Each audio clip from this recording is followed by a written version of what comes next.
Tama no matanda, walang pinipiling tulungan ang isinagawang community outreach program ng mga kapulisan sa Parang Maguindanao del Norte. Ang magandang balita mula kay Patrolman John Maborang. Gawa ng community outreach program ang Maguindanao del Norte Police Provincial Office, katuwang ang Parang Municipal Police Station, Marines, Parang LGUs sa Barangay Litayen, Bungaw Island, Parang Maguindanao del Norte, dito lamang Pebrero taong kasalukuyan.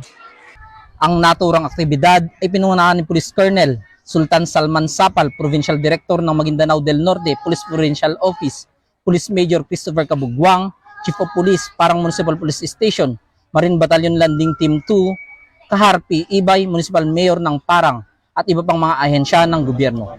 Ang nasabing aktibidad ay nagbigay serbisyo sa pamamagitan ng medical check-up, dental services, kasamang libreng tuli, gupit, pamamahagi ng vitamins, hygiene kit, school supplies at tsinelas na nagbigay ng kasiyahan sa mga kabataan. Ang kapulisan ng Maguindanao del Norte ay nandito ngayon sa Bungo Island for this outreach program. Maraming mga program na in-approach dito, namimigay ng mga gamot, medical outreach program, and nagle-lecture din po tayo. Ang PNP at ang Maguindanao del Norte ay nag-lecture about illegal drugs, wellness, and pagpapanatili ng katahimikan ng lugar.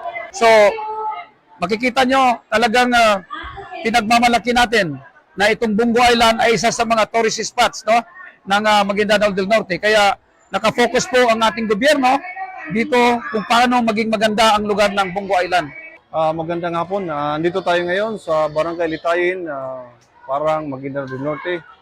Kasama natin ang LGU Parang at ang ating, actually nandito din ang ating Provincial Director para sa pagbibigay ng mga basic services dito sa island na ito, tulad ng medical at saka dental. Ating itong ipagpatuloy para sa pagkakaisa ng mga Paranggenyo at maramdaman dito ng mga taong bayan na may ginagawa ang ating kapulisan at ang ating LGU sa pagpapaunlad ng kanilang lugar. So dito din inano natin para isulong natin ang ecotourism na gawin natin mapayapang island na ito para sa pag-unlad. So ito lang ang ating mga gagawin ngayon at sa mga susunod pa gagawin natin ito. Maraming salamat po. Maraming salamat po sa nagbigay sa sinila sa anak ko at saka ng kapulisan. Sa lahat ng mga DAP na nandito ngayon, maraming salamat po. Mula dito sa Barangay Litayen, Bungo Island, Parang Maguindanao del Norte, nagbabalitang yung PNN correspondent, Patrolman Maborang, alagad ng batas, tagataguyod ng Balitang Pulis. Maraming salamat, Patrolman Maborang.